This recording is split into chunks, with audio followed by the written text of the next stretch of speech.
11. Yang pertama, antakuna sholatul wa'iyatan minal maktubati. Sholat qashar, syarat daripada sholat qashar, sholatnya harus sholat yang 4 rakaat, zuhur, asar, isya. Tidak boleh maghrib atau subuh qashar. Maghrib qashar jadi 1,5 atau subuh qashar jadi 1, tidak boleh. Yang kedua, qasdu mawdi'in mu'ayyan wa dawil jihati fala yahsul ha'imu alladhi la yaqtarifu maqsidahu. Kemudian kita perjalanannya sudah ditentukan, misalkan kita ke daerah Cirebon, maka di situ kita diperbolehkan qashar. Fala yahsul ha'im, akan tetapi apabila kita belum tahu tentu arah tujuannya, maka kita tidak diperbolehkan qashar. Ini saya pergi safar dalam perjalanan, cuman tidak tahu tujuan saya apa ke timur, apa ke barat, apa ke daerah Jawa, apa ke Jawa Tengah, Jawa Timur dan sebagainya. Pokoknya nggak tahu, saja bingung. Itu tidak diperkenankan qashar. Yang ketiga, ayyakuna safaruhu mubahan ay laisa ma'siyatan. Yang ketiga, safarnya, perjalanannya harus perjalanan yang diperbolehkan. Maksud diperbolehkan di sini ay laisa ma'siyatan, bukan perjalanan maksiat. Wala yadurru idza kana safaru makruhan li'annahu la ithma 'alayh. Jadi tidak diperbolehkan kalau misalkan safarnya, perjalanannya perjalanan maksiat, kemudian kita sholat qashar, tidak, karena perjalanan maksiat. Misal perjalanan maksiat seperti bagaimana kita pergi dari sini ke mana, ke Cirebon lah, atau ke Jawa Tengah, yang sudah diperbolehkan jamaah atau qashar. Kemudian tujuannya kita ke sana adalah hanya untuk misalkan berjudi, maka itu tidak diperbolehkan kita mengqashar sholat ataupun menjamak sholat. Sebab perjalanan kita, bepergian kita adalah bepergian yang maksiat. Jadi jangan mentang-mentang kita pergi, wah ini sudah sudah diperbolehkan karena jarak kita sudah jauh, ini sudah diperbolehkan qashar ataupun jamak, tapi perginya kita mau pergi maksiat, maka itu tidak diperbolehkan. Jadi segala sesuatunya pun dengan ilmu. Seperti di perjalanan, bagaimana kalau kita ada orang lagi sholat lagi sholat jamaah atau sholat qashar. Biasanya kalau orang yang tahu, mohon maaf, saya mau sholat jamaah atau saya mau sholat qashar, kecuali memang tidak tahu. Kalau tahu orang itu lagi sholat jamaah atau sholat qashar, kemudian kita bermakmum kepadanya, maka tidak sah. Jadi tidak sah orang yang sholatnya tam alias sempurna. Maksud tam di sini tidak dijamak dan tidak diqashar, bermakmum kepada orang yang jamak ataupun orang yang qashar, maka tidak sah.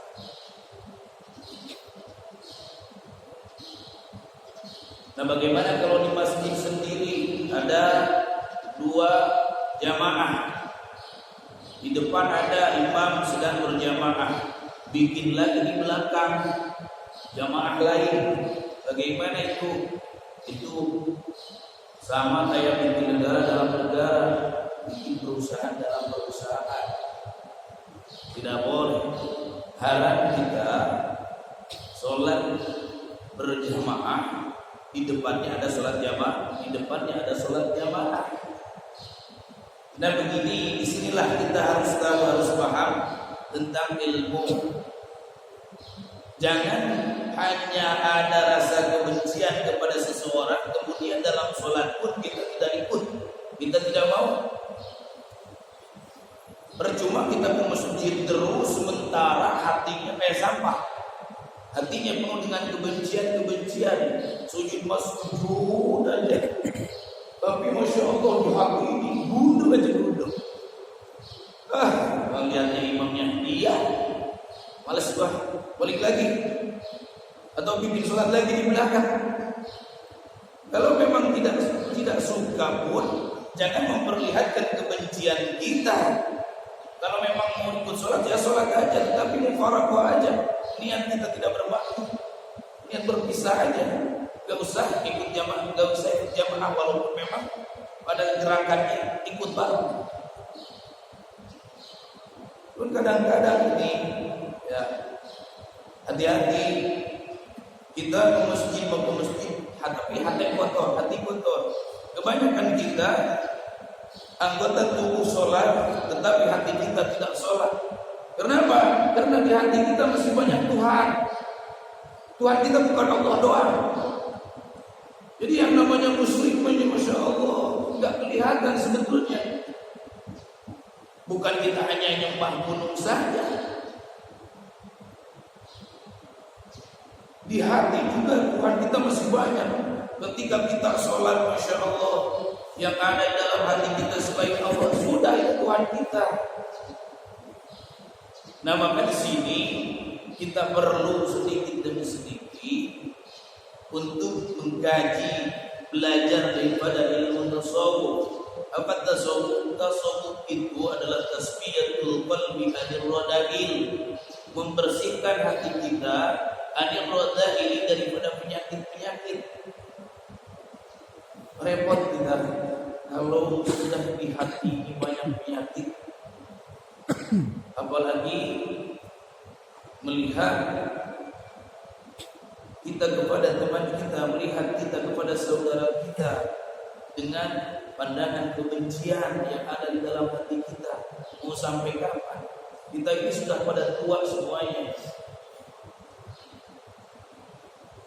Banyak yang mutungan, pergi ke masjid, tapi dalam hati Masya Allah ada dendam, dalam hati ada hasud, dalam hati ada kebencian. Hati-hati, percuma itu semua. Inna Allah la yanzuru ila suwarikum walakin yanzuru ila qulubikum. Sungguhnya Allah Subhanahu wa taala tidak akan melihat siapa kita, tapi Allah akan melihat hati kita. Ketika hati kita semua lillah, ketika hati kita semua sudah bisa karena Allah, semuanya hanya karena Allah, maka tidak ada yang dilihat lagi, hanya Allah dan Allah. Ini kadang-kala Masya Allah mau sholat pun, sholat besar gak ada imamnya, jorok-jorokan. Nah memang yang namanya manusia semuanya juga pasti tidak luput dengan kebutuhan, ya kan? Mungkin imamnya lagi ada perlu atau mana saja, kan begitu. Jangan jorok-jorokan kemudian tidak jadi sholat siapa saja. Jangan ketika nggak ada, ini DKM nggak tanggung jawab. Astagfirullahaladzim. Hati-hati ya, kita punya hati seperti itu. Bersihkan hati kita, bersihkan dari hati kita minar rinsi wad daran, minar rinsi daripada najis wad darani dan kotoran-kotoran. Rasulullah sallallahu alaihi wa alihi wasallam mengatakan la yara wajhi salah satu muslim, tidak akan melihat wajahku nanti di hari kiamat 3 golongan. Sedangkan melihat wajah kita Rasulullah sallallahu alaihi wasallam itu adalah nikmat yang tiada tara, nikmat yang tiada bandingannya setelah kita melihat zat Allah Subhanahu wa taala. Artinya apa? Artinya ketika seseorang berada di akhirat, kita masuk ke alam akhirat di yaumil qiyamah, kemudian kita tidak bisa melihat wajah Rasulullah sallallahu alaihi wasallam, artinya kita sudah orang celaka sudah kita. Kenapa? Karena Rasulullah Shallallahu Alaihi Wasallam pun tidak mau melihat kita, tidak mau melihat kita. Na'udzubillah subhanallah. Maka dari sini harus kita jaga yang namanya daripada penyakit hati kita. Belajar sedikit demi sedikit hilangkan. Akan hilang penyakit hati kita dengan apa? Di antaranya dengan berzikir kepada Allah Subhanahu wa taala. Terus berzikir dengan bersolawat kepada Rasulullah sallallahu alaihi wasallam. Dan dengan apa? Dan bidzikril maut, dan dengan ingat akan kematian. Tampar diri kita ini, tampar oleh kita sendiri. Kamu itu mau ngapa? Hidup-hidupnya ini mau ngapain? Kita nggak bakalan lama. Kita akan masuk ke akhirat. Kita akan berada di alam kubur nanti. Setelah kita berada di alam kubur, semua gerak-gerik kita, semua tingkah laku kita, perbuatan kita akan diminta pertanggungjawaban oleh Allah Subhanahu wa taala. Apakah akan ada orang lain yang menolong kita? Tidak akan ada selain diri kita sendiri. Makanya buat apa hati kita dipenuhi dengan kekotoran? Buat apa hati kita dipenuhi dengan kebencian, terutama kebencian kepada sesama kita yang ada dalam hati kita?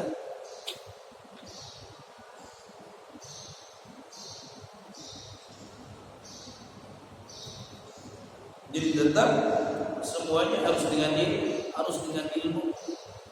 Kalau tidak ada ilmunya, ya itu dianggapnya yang penting sah saja, yang penting saya sudah sholat, yang penting saya sudah sholat, yang penting saya sudah takbiratul ihram. Sementara bikin jamaah lagi, setelah di depannya ada jamaah, bikin jamaah lagi. Tidak boleh seperti itu. Hadirin yang dirahmati oleh Allah Subhanahu wa taala. Dikarenakan apa itu? Dikarenakan kenakalan kita dalam memahami agama, dan dikarenakan mungkin ada kebencian di dalam hati kita kepada seseorang, sehingga ketika orang itu sholat dan dia menjadi seorang imam, karena kita benci maka kita tidak mau mengikutinya, maka itu tidak boleh. Lebih baik kalau seperti itu kita mending sholat sendiri saja di rumah, tidak usah pergi ke masjid daripada hatinya kotor.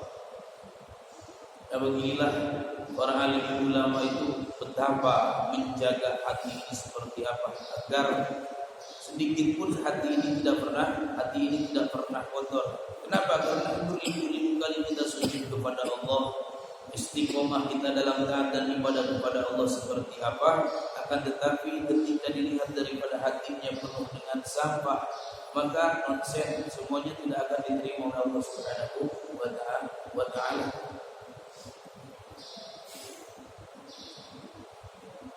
Imam Abdullah bin Alwi Al-Haddad mengatakan, ittaqullaha fi sirri wal 'alan. Takutlah kalian kepada Allah Subhanahu wa taala fi sirri, dalam keadaan sendiri, wal 'alani, dan di depan umum. Ditakut kita kepada Allah Subhanahu wa taala bukan di depan orang lain saja. Ketika di depan orang kita pura-pura menjadi seorang alim, ketika di depan umum kita pura-pura menjadi seorang yang taat, ketika di depan umum kita pura-pura menjadi seorang yang ahli ibadah. Akan tetapi ketika kita lagi sendiri, ketika dalam kesendirian, Masya Allah kita bejat. Ketika dalam kesendirian kita bertolak belakang dengan apa yang dilihat oleh orang di depan kita. Hati-hati, ittaqul qalba minar isi wa darar. Jaga hati kalian, kata Imam Abdullah bin Alwi Al-Haddad, jagalah hati kalian minar isi wa darar. Minar isi daripada harakat, isi itu najis wa darar, dan kotoran-kotoran. Kalau kotoran-kotoran hati itu bukan seperti kotoran-kotoran seperti kita, sampah-sampah yang berserakan. Kalau sampah-sampah berserakan, Masya Allah, Pak Ade pun bisa membersihkannya. Kalau sampah-sampah berserakan di jalanan, warga pun bisa membersihkannya. Kalau sampah-sampah berserakan di mana-mana di tempat sampah, maka setiap hari Selasa atau setiap hari apa, itu tukang mobil yang ngangkut sampah dimasukin ke dalam truk. Tetapi kalau sampahnya yang berada di dalam hati, siapa yang bisa melihat terkecuali hanya diri kita sendiri, hanya diri kita sendiri. Kemudian siapa yang mau membersihkan sampah yang ada dalam hati ini, sampah yang ada dalam hati kita? Hanya kita sendiri yang bisa membersihkan sampah-sampah tersebut. Bagaimana kita melihat lingkungan kita kalau berserakan sampah di mana-mana? Masya Allah kumuhnya, Masya Allah joroknya, kita pun tidak akan betah. Dan begitu juga ketika hati sudah dipenuhi dengan sampah-sampah, kotoran-kotoran, najis-najis maknawi. Imam Ibnu Hajar Al-Haytami dalam kitabnya Az-Zawajir, kemudian Imam Ibnu Qayyim Al-Jauziyah dalam kitabnya Al-Kabair, itu menghitung sampah-sampah yang ada di dalam hati manusia kita yang harus kita bersihkan, dan itu hukumnya wajib. Ada 78 sampah, ada 78 kotoran. Mulai daripada takabiyah, takabur, sum'ah, hubul mahmadah, Masya Allah, dan itu semua ada dalam diri kita, Maka di dalam ilmu tasawuf, untuk melatih agar hati bersih daripada sifat-sifat dan penyakit-penyakit tersebut, dihantam dengan berzikir kepada Allah. Kalau di dalam tariqah dan tariqat Qadiriyah dan Sabariyah, dengan mengucapkan kalimat la ilaha illallah 165 kali, kemudian diajarkan kepada kita dalam tekniknya itu setiap habis selesai sholat fardu 165 kali la ilaha illallah, diajarkan ke hati kita. Maksudnya apa? Karena memang hati di sini dua jari jaraknya dari dada kita, hati di sini. Jadi di sini hati. Dan di hati itu tempat bersemayamnya daripada syaitan dan iblis. Maka kenapa Nabi mengatakan as-syaitanu fil insan majrad dami, setan itu di dalam manusia ada dalam peredaran darah, dalam mengalirnya darah, di situ ada setan. Ketika kita tidak bisa menutupnya, ketika tidak bisa menghalaunya, maka setan akan bersarang di dalam hati kita. Setan akan bersarang di dalam hati kita. La ilaha illallah itu adalah fungsinya untuk membersihkan hati. La ilaha illallah, la ilaha illallah. Tapi memang itu semua harus berdasarkan bimbingan daripada Syekhul Mursyid atau guru mursyid. Nah, makanya di sini kita perlu juga mempunyai guru mursyid, mempunyai guru yang membimbing kita dalam ruhaniyah kita, agar kita bisa usul, agar kita bisa bersambung dengan Allah Subhanahu wa taala. Kan saya sudah ibadah, itu tadi ibadah kita cuma dokir saja, hati kita tidak ibadah. Mulut mah Allahu Akbar, anggota tubuh kita bergerak, sujud, ruku dan sebagainya, tetapi hati kita tidak ikut sujud, hati kita tidak ikut ruku dan sebagainya. Salat kita, makanya kenapa salat kita tidak bisa diandalkan? Karena memang sholat kita hanya sebagai penggugur kewajiban saja. Karena kita sendiri tidak mengenal ladatul sholat. Di dalam sholat kita tidak merasakan bagaimana lezatnya ketika kita menghadap Allah Subhanahu wa taala. Kita tidak bisa merasakan lazatul takbir, bagaimana lezatnya mengucapkan Allahu Akbar. Kita tidak bisa mengenal lazatul ruku, tidak bisa merasakan bagaimana nikmatnya ruku, lezatnya kita ruku. Cuma ikut saja Allahu akbar subhanallahil azim wa bihamdihi. Wala ladzat sujud, dan kita tidak bisa dan tidak merasakan yang namanya lezatnya sujud. Subhana rabbiyal a'la wa cuma baca saja. Bahkan kebanyakan kita kalau permintaan kepada Allah Subhanahu wa taala, masya Allah, bukan main, tetapi ibadah kita main-main. Permintaan kita bukan main. Apa saja diminta Allah. Ya Allah, saya minta ini. Ya Allah, saya butuh ini. Tapi ibadah kita main-main, ibadah kita main-main. Allahu Akbar. Di dalam tata caranya saja, secara syariatnya saja kita sudah banyak salah. Kenapa? Karena memang kita tidak tahu, karena memang kita tidak belajar, karena memang kita tidak belajar.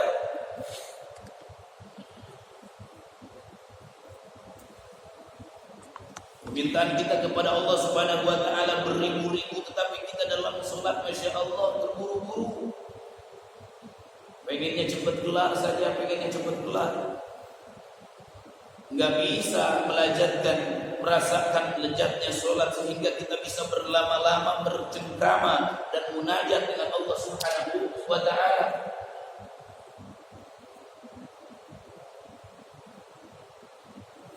Harusnya kita menghayati apa yang kita baca. Allahu Akbar. Allahu Maha Besar. Tidak ada selain Allah yang Maha Besar. Tidak ada yang besar, hanya Allah Subhanahu wa taala. Semuanya kita adalah kecil. Kita bisa apa? Kita mampu apa? Semuanya kita digerakkan dan didiamkan oleh Allah Subhanahu wa taala. Gerak-gerik kita itu semuanya Allah.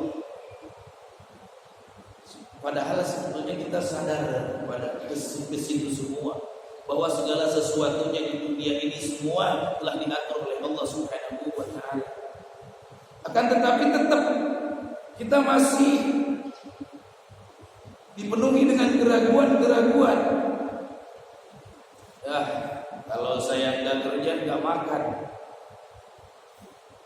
bukan begitu. Artinya kita sudah mempertuhankan pekerjaan kita.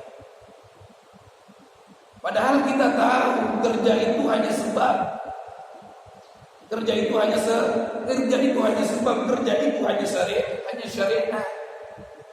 Allah yang memberikan rezeki kepada kita, Allah yang memberikan rezeki kepada kita. Kita makan,